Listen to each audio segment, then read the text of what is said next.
Hoje na coluna do Walter Longo nós vamos falar sobre o vidro, que é um velho conhecido de todos nós, mas que de uns anos para cá tem assumido novas formas, né, Walter? Exatamente, Marcelo. É interessante que o vidro, pouca gente sabe disso, mas o vidro tem uma estrutura molecular de líquido e não de sólido, o vidro que a gente conhece hoje. Na verdade, ele possui uma forma, né, que a gente pode chamar de uma substância líquida com viscosidade quase infinita.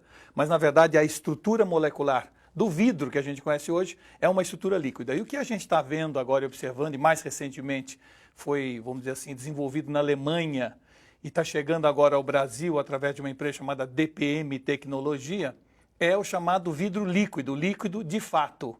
Ou seja, você pega um spray de vidro líquido, passa sobre uma superfície e aquela superfície é como se acabasse ou se tornasse envidraçada com uma resistência absoluta em termos de você passar alguma coisa em cima dela e limpá-la sempre com uma facilidade absurda. Ela tem um efeito bactericida e um monte de outras qualidades que esse vidro líquido, aí sim, líquido de fato, passou a existir a partir de agora. Quer dizer, a superfície se torna impenetrável. Ela se torna impenetrável, por outro lado, ela é respirável. Ela continua respirando, mas ela fica absolutamente isolada de qualquer sujeira, qualquer líquido que você derrame nela. É realmente impressionante. Vamos dar uma olhada aqui para as pessoas entenderem, né?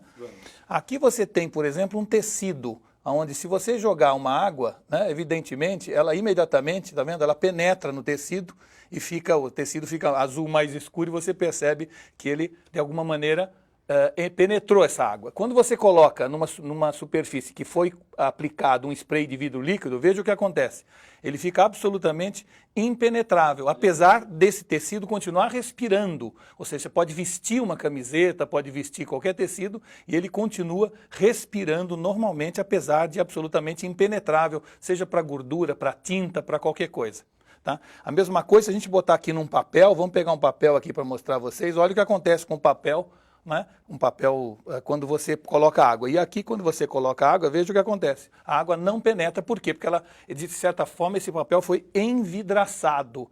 Tem uma película muito fina, que a gente diz que tem em torno de 100 nanômetros, ou seja, ele é 500 vezes mais fino que o fio do cabelo, essa superfície. Mas quando coloca-se isso nessa superfície, imediatamente o objeto fica absolutamente impenetrável em termos de sujidade que nós chamamos, tá certo? Então é realmente algo que veio a revolucionar. Dizem que existem algumas tecnologias que a gente fala, não é possível que seja tão bom. Esta é o caso, esta é uma delas. Aquelas substâncias que surgem, aquela tecnologia que é desenvolvida, você fala, não é possível que isso exista, mas existe e está aqui entre nós. Eu vou botar numa pedra pómez, por exemplo, vejam o que acontece com a pedra pómez normal. Ela imediatamente absorve essa água, penetra nessa água. Mesmo numa pedra pómez, quando eu coloco o nanômetro, veja o que acontece. A água cai e continua impenetrável.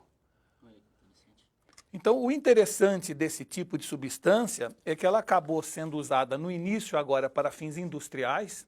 Nós estamos vendo vários metrôs do mundo cujos trens e cujas estações estão sendo totalmente revestidas com isso para evitar sujeira. É um efeito que evita pichação. Se você passar isso numa superfície, alguém pichar, basta limpar com um pano. Mas principalmente na área da medicina, para evitar, vamos dizer assim, o desenvolvimento de bactérias, né? Normalmente você tem um enorme sistema de limpeza desses locais. Com a aplicação do vidro líquido, as bactérias não se reproduzem da forma como seria sem o vidro líquido, o que faz então com que essa substância seja muito importante para hospitais, para clínicas onde a cirurgia vai ocorrer e, portanto, a preocupação com bactérias é algo obsessivo. Então, é um produto que realmente tem uma multiplicidade de utilizações.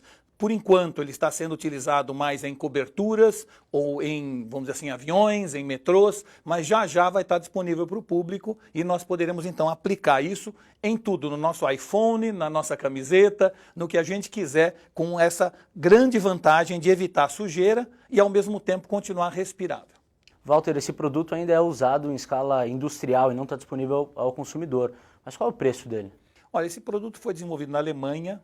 No Brasil tem uma empresa, DPM Tecnologia, que está comercializando, distribuindo ele, mas é um produto que já vai estar entre os consumidores. Agora é um produto que deve ser muito barato porque a substância, a matéria-prima dele é a areia.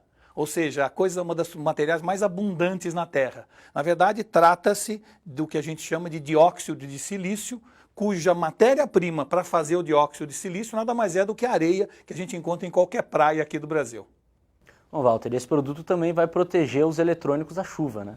Os smartphones, por exemplo. Exatamente, da chuva ou de qualquer outro tipo de problema quando você derruba, por exemplo, esse celular seu, por acaso, dentro da pia, né? Ou seja, o importante desse produto, que no Brasil chama-se EcoGlass, esse vidro líquido, é que, na verdade, ele torna a superfície impenetrável para sujeira, para água, mas continua respirável. E isso é a beleza desse tipo de material.